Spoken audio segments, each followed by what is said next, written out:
Fitness podcast. Upbeat vibes generated and transferred to you. Now here's your host, Sarah J Naylor. Hello and welcome to Harnessing Happiness with myself, Sarah J Naylor.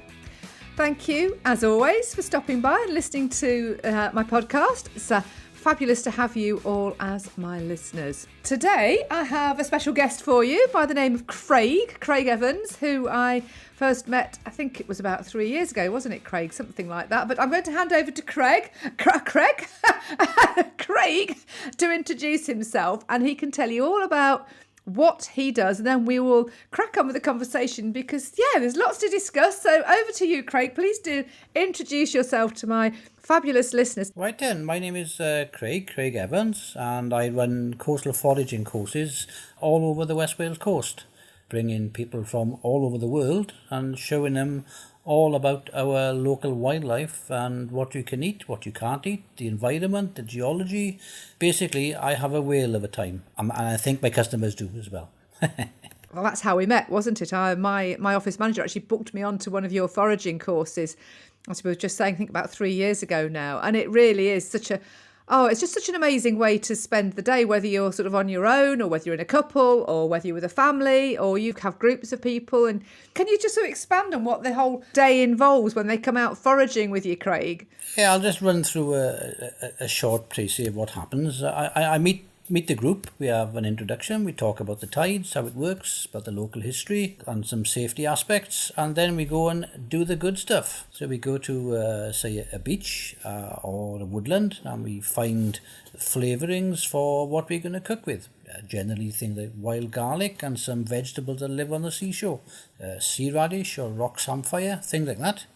And then as the tide is going out, we then follow the tide out, explaining things, digging things up and explaining how all that environment works. It's all about a sense of place and environmentalism and sustainability. So we then get to a certain point at low tide, because it's really important to follow the tide out, to be at low tide and then follow the tide back in and forage on the way back. And that's how people get drowned. In the past we found octopus, cuttlefish, squid, you name it, various fish. Like today, we even found a conger eel. We have crabs, shellfish like lobsters, mussels, cockles, soft-shelled clams, all manner of sea life, different seaweeds. And at the end then, after explaining more about the environment and how the actual coast works, we cook it all up and they have a little taste. And I haven't poisoned anybody yet. Yeah, no, you'll never will. But it's brilliant because it's having been on, that course and other courses since, it's so educational because obviously you know so much because you've had this fascination with foraging since you were a child, haven't you, in all reality? But you share with your clients your passions, your interests, your knowledge, which is tremendous. And as you say, everybody that's on the course gets involved in the foraging, and then you cook it all up on the beach at the end. And it is such a full day, and you're out there in the fresh air, you're seeing the coast, you're learning, you're educated, but actually spending a great day with a group of people, having a whale of a time. And of course, we must pay reference and homage to, wow. Well done. Did I get it right? Yeah, 90%. So. Yeah. For the listeners, Craig's from Wales and my Welsh accent isn't the best, but please do introduce how. Yeah, Llew is our golden retriever. He's my best buddy, really. He comes along on all the courses and he's a bit of a star. He's a bit of an attention seeker and he's even learned to eat his own mussels off the rocks now. He's Really? How? So what does he do? How does he do that? He just bites them, crunches them and eats them. Yeah. Does he deshell them with his teeth? Yeah. Oh, really? Oh, wow. He's a superstar. For the listeners, he is just such a beautiful dog. He's so good-tempered and he sort of takes himself off and along the beach and he's just great with everybody, isn't he? He really is. And even the other dogs that you have on the courses as well. He's good. He's just funny as well. He just makes me laugh. He really does. But how did you get started in it, Craig? Well, I've been doing this since I was about 6, really. My father used to take me and my brothers cockle picking of all things along one of the local estuaries. And we used to pick cockles, obviously, but then he'd abandon us, my father would, and we'd sneak away and rummage about in rock pools and walk along bare feet amongst these little tidal creeks and things, and little things would tickle in our feet. When I eventually found one, it was one of these sand shrimps, same as they get in Morecambe Bay. Oh, okay. So from that day onwards, I've tried to find as much as I can out about everything that lives between the high and low tide and below. Oh, wow. How it breeds, what it eats, what eats it, and how everything interacts with everything else in the environment. It's been a fascination and passion of mine. I was going to say, because actually the way you described that, it's that such an idyllic childhood. It's that one of sort of, you should say, rock pools and being allowed to have that freedom, which, children don't necessarily get these days. But I know when we were speaking just prior to and arranging this podcast recording, that you've actually got a group of, I think, 30 children coming out with you. 35, I think. Tomorrow. 35. Yeah. What age group are they? Primary school, I think, the last year in primary school. Although you won't be in sole charge, though, will you? You have got the sort of teachers' care. Oh, no, there'll be teachers. No, I can't look after 35 kids. No. Mr. Evans, sir, what's this? What's that? No, don't touch this. Don't touch that. Yeah. That's how it works. Yeah, yes, don't eat that. No, it needs cooking. Done it before. Yes. But I mean, it's not just school children, is it? It's everybody that you take out. And I know you do quite a lot charity-wise as well, don't you? Yeah, with the school children, in effect, tomorrow is a charitable thing itself, so I don't charge for it. It's just to give something back. I take groups of children and with autism and things like that out as a matter of course, to give something back. But charity is important. Last year, did a charity day for the Wales Air Ambulance, and we got about £4,000 for that. And about 3 weeks ago, it all helps. And this year we did a day for the local inshore lifeboats, and we did just over £2,000 for that as well. So it's nice to give something back to these, brave people who, if any of myself or any of my customers got hurt, those are the people they call upon. So it's I think it's important. I do as well. I mean, I find it fascinating actually that the RNLI, isn't just paid for. No. But this charity, the inshore lifeboat, is not part of the RNLI. Oh, is it not? Oh, okay. No. It's a marine division of the St John's Ambulance. Oh, okay. Which is totally different. They inshore. They just go around the coast, on estuaries, and what they spend most of the summer rescuing people of sandbanks who have been cut off by the tide, not realising how things work. Yes, so exactly. Saving many lives. So the tides. I mean, you read the tide times, and I bet that I should imagine there's a lot of listeners that won't even know what tide times are. I mean, I'm aware because I've always been interested in the sea and the coast, and I'm aware of them. But if you're living in a landlocked country, or you don't see the sea very often, or you just haven't even thought about it, in a basic sort of explanation, can you explain tide times? Yeah, well, it's quite simple for me, really. And the way the tide works is the moon's gravity is always pulling on the Earth. And the nearest point to the Earth, to the moon, that's when gravity is strongest. And so water being fluid is drawn towards that point. That's when it's high tide. But water has to come from somewhere, so on the sides of the Earth, that's when it's low tide. Because the Earth spins on its axis once a day, the other side of the Earth is facing the moon, so that's why you get a high and low tide twice a day. So there's a bit more to it than that, because the moon then goes round the Earth every 28 days or so.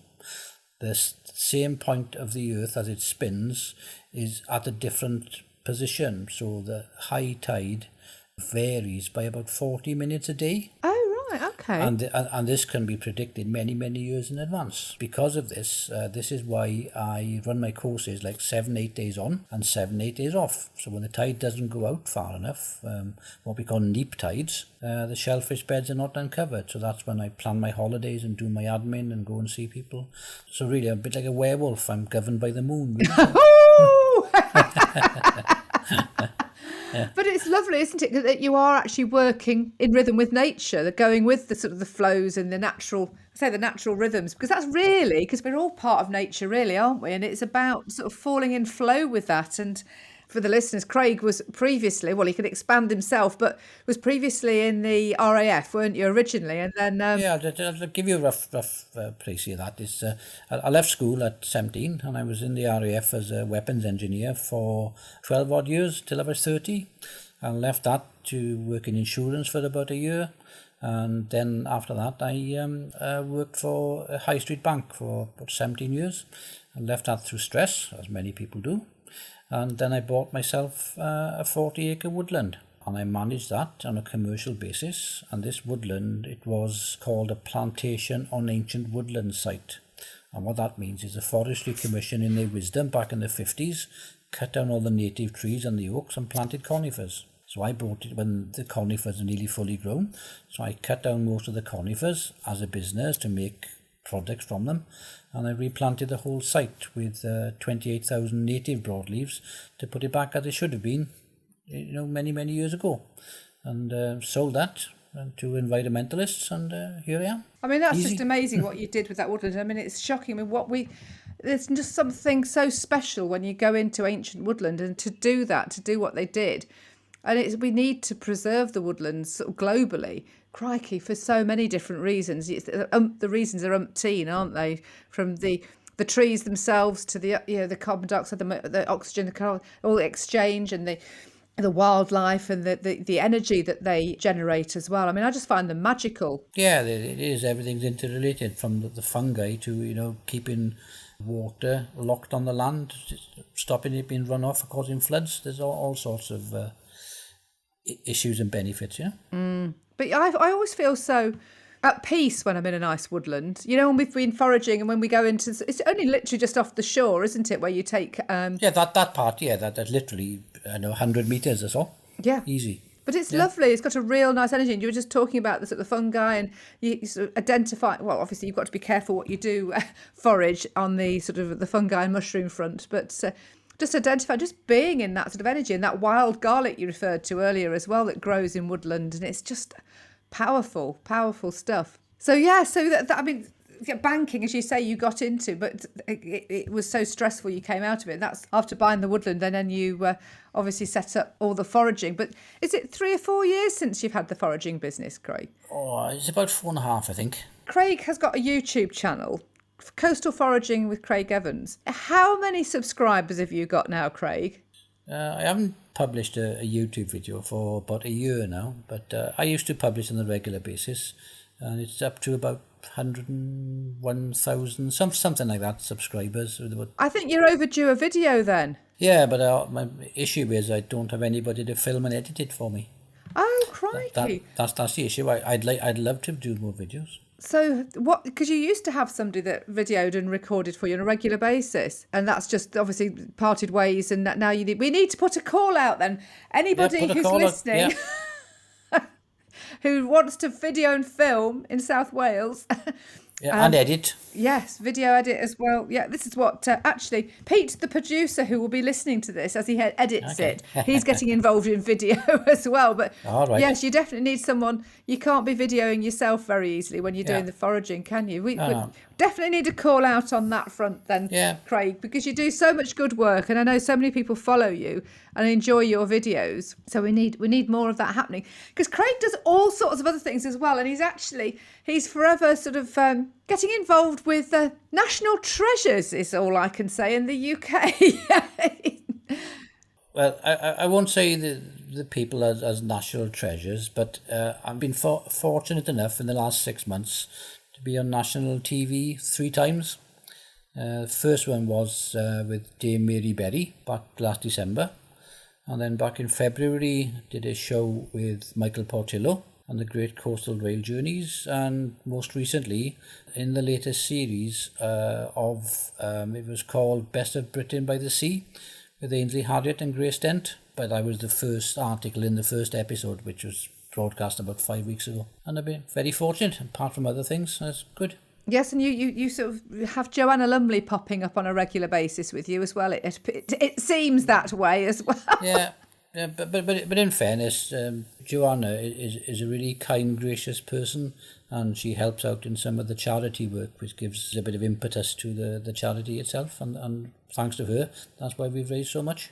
which is just brilliant. But obviously, Craig, it's down to what you do and how you work with people. That means that you get these opportunities to do all these sort of TV and recording work, and you're just always busy doing and exploring different things, aren't you? I mean, I watched the episode obviously with Mary Berry and with her daughter, and I think her daughter had been onto your foraging courses, hadn't she? Which is how that's right, yeah. That all hooked together, and it's all serendipitous. It's some people seem to like the environment and how I explain it, because all I do is tell a story of what's there.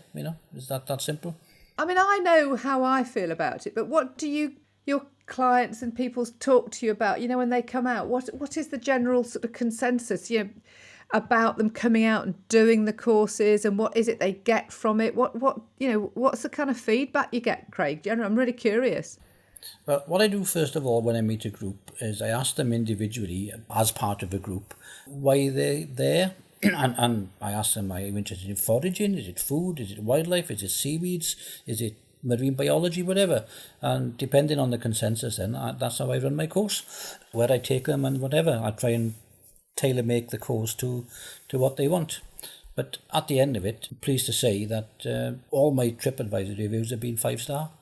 And it's quite humbling, really. But what do they say? I mean, because I know for me, I love being out in nature, and I get so much from being outdoors. And I think so many people don't see the outdoors or don't experience it, or you just get caught up with all the modern stuff and technology, and it's all too easy just to get sort of caught up into that routine. I'm just wondering what walks of life people have come from, how they've happened upon it, what's made them decide to come on a foraging course, and what they've got from it at the end of the day. Is it inspired them to do something different? Or most people come to learn, and a lot of them, they would be, say, middle-aged onwards, and they would have had a childhood where they would have played about in rock pools and on the beaches.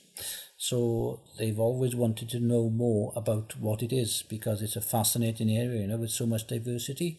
And I always tell people at the end of the course, you're going to find things, that you won't recognise, because there's some strange stuff out there. Send me a photograph and I'll identify it for them. Actually, having said that, Craig, I was picking up some stones on a beach just recently. I said, I really must send Craig a photograph of this, because it's got a very interesting pattern on it, and I'd be very interested to know why. Because it's not just the seashore and the sea life, is it? I mean, you're very knowledgeable on sort of rock formation, strata, and what's been happening as well.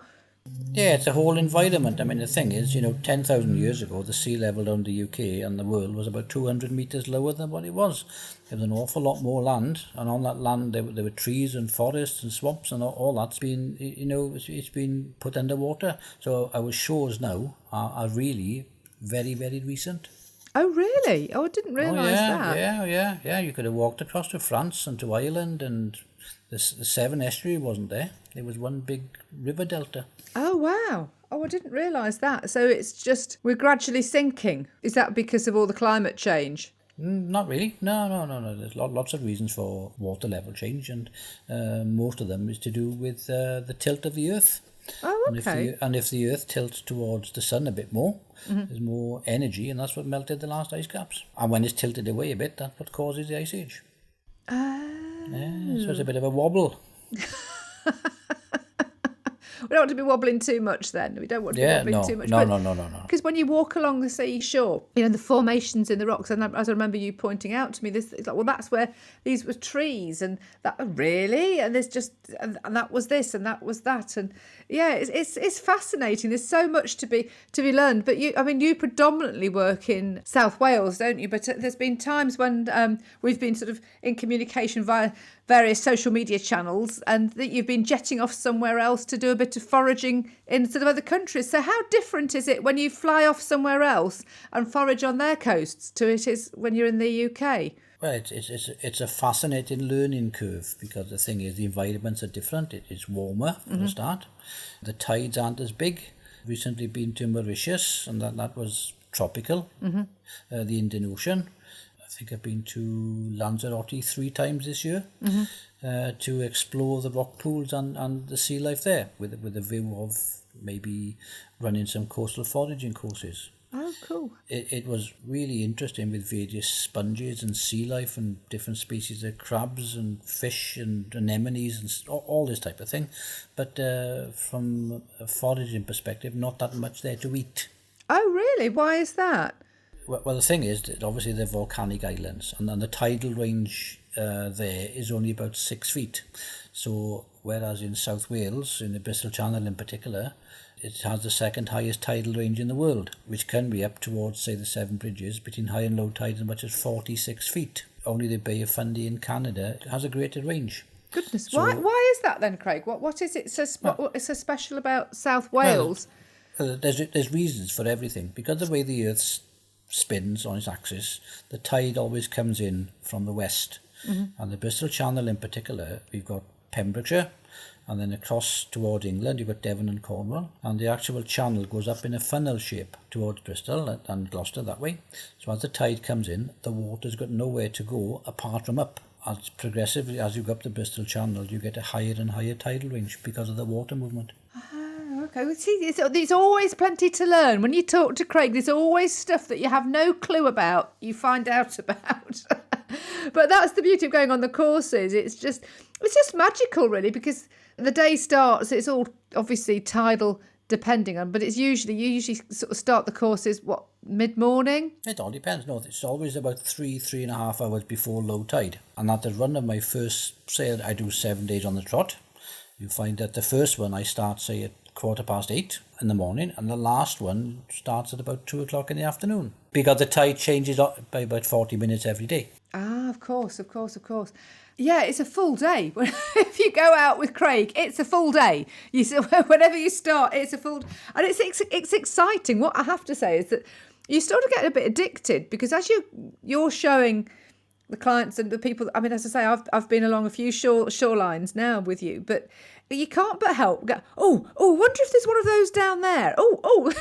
And you have to be careful that you don't forage too much, because A, you can't eat it all, and B, you've got to be mindful that you don't want to be stripping the shoreline. Yeah, exactly. I mean, I've been asked to appear on TV programs about foraging as a supplement to your normal food eating, and because of the issues now with things like with inflation and problems with food banks, etc.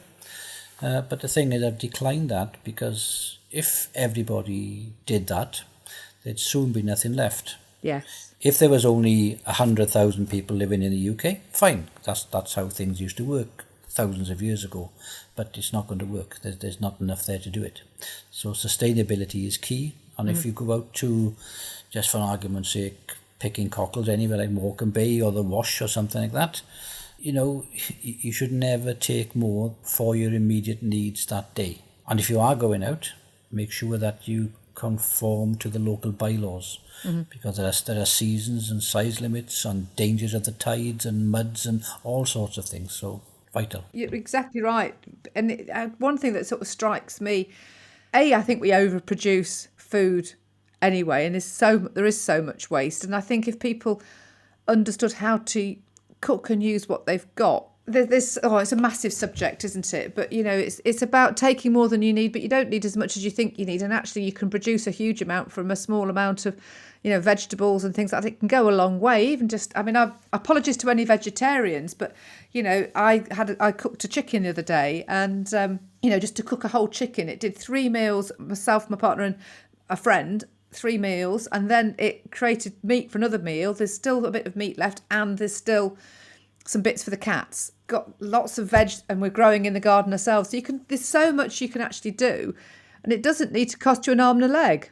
You throw the bones away without boiling them and then using that as a soup stock. Yeah, no, I've done that as well. Yeah. Oh, yes.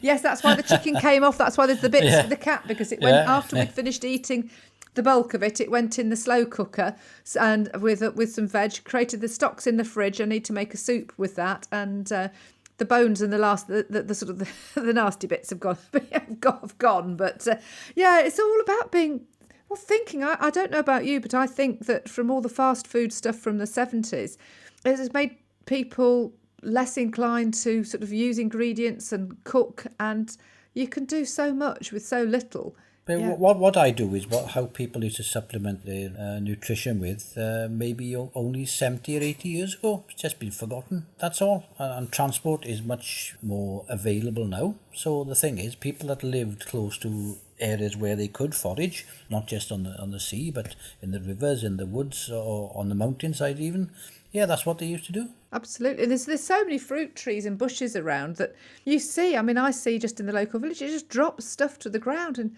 it's crazy. But there is something, I don't know whether you've heard about it, Craig, but there's this app called the Too Good To Go app. I think it's come over from the States. And you can sign up for it. They call them magic bags. And it's stuff that sort of reached its end sell-by date. And as we know, things are still edible after that sell-by date. They get put into a basket. And we've been getting one from a business called Kerry Fresh locally. And it's a great big box, a huge box of fruit and veg and sort of pasta and sauces and all sorts of different things. It's always a bit exciting, actually. It's a bit like going on a foraging course because you don't quite know what you're going to get. But we get this huge box of stuff for £5. And the thing is, the excitement is then not knowing what you're going to get. And when you do get it, you have to plan and work out what you need to do with it. And that's fun, isn't it? Exactly. Just had some asparagus on the barbecue tonight with some tuna that we'd already got. There was some asparagus and some tender stem broccoli. Yeah, that was just two of the items. I had 3 packs of tender stem broccoli, a packet of asparagus, potatoes, mushrooms, so many tomatoes, honestly. But it's great. For a £5, great, yeah. You cook up a nice treat for them on the beach and obviously you forage stuff for yourself that then you freeze at home, don't you? Yeah, because where I've been today, I did this survey for the children that come in tomorrow. Mm-hmm. So I managed to get a conger eel, pile of prawns, pile of mussels, 3 nice big velvet swimming crabs, so much things that I've actually recorded them on my phone and video that I did throw back, like dogfish, big spider crabs, which we didn't use. Wow. Yeah, so there's a lot out there. Yeah, amazing. So yeah, I mean, it's just a great experience, and it's one that makes people happy because people do come back time and time again. As you've said, you get 5-star reviews, and it's a lovely day out for, anybody who's down in South Wales with families or wants to just do something on their own. They might be travelling on their own, or it's just, well, how do they contact you, Craig? How do they find you apart from via YouTube? This is what I ask everybody in the group. I said, how did you find me? And it used to be when I used to do regular YouTube videos, about 60% of people just followed me from YouTube. Mm-hmm. But I get direct contact via people doing a search for foraging and coastal foraging. Mm-hmm. People find me from my Facebook account. They find me from Instagram. People find me from the TV work. 5 people have found me from the radio. I've been in quite a few magazines. I've had people have found me from the Telegraph and the Waitrose magazine and BBC Good Food Guide, and I've got a big one coming out now with Camping a Caravan magazine. That's going out. I did a feature for them, and that's been published in the middle of July. That's going out to 300,000 of their members. So wow. All this stuff, it just builds and snowballs. So. But if anybody's listening right now, where would you guide them to? Where would you suggest they look to contact you? Well, if you Google my website, which is nice and easy, it does what it says on the tin. It's coastalforaging.co.uk. That's all you want. And they can find you, and you can book online. You can book directly, can't you? Yeah, there are a few ways, because how it works on my booking system is I plan my foraging courses throughout the year, and all the courses are down then on a month-by-month basis. So you click on book now on calendar, and that'll come up for that month with the availability. So it's a live system. So I normally have 12 people on a course. So say 2 people book, there'll be 10 left. So you can see how many places are left on that particular course. And the other way is I then provide people with vouchers. So what people do, they, especially if it's for a birthday or Christmas gift or an anniversary or Father's Day, whatever, they click on, they buy a voucher. And with the voucher, I send it out in the form of a printed card, which they can write their salutation in, happy birthday, happy anniversary or whatever. And I send it along then with a complimentary guidebook about the local wildlife and the rock pool and shore life and geology. So it's a good little book, that. It's fabulous. And I really would, anybody that's listening, anybody that's in the UK that wants to go and explore it and try, it really is such a fab day out, and you just will enjoy it, even if I don't like it, but you don't just walking along the beach. I mean, we've spoken in the past, and it is still something we were sort of talking about, sort of mixing sort of coaching and foraging and doing. It's still in my mind. It's still formulating this stuff.